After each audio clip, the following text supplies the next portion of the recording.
ఇప్పుడు తమ పుట్టుకల కోసం గొప్పగా చెప్పుకునే వారికి ఎలాంటి సవాళ్లను విసురుతోంది. భూమిపై ఉన్న మానవ జాతంతా ఒక సంతతి వారేనా?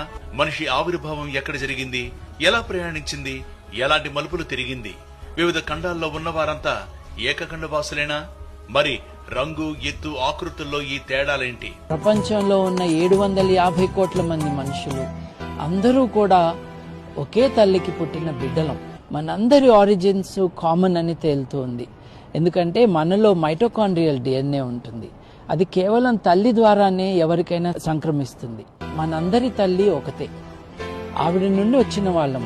నిన్ను కన్న తల్లి ఒకటే అని, నిన్ను కన్న తండ్రి ఒకడే అని, అందరికి తండ్రి ఆదామని, ఆదాము తండ్రే దేవుడయని.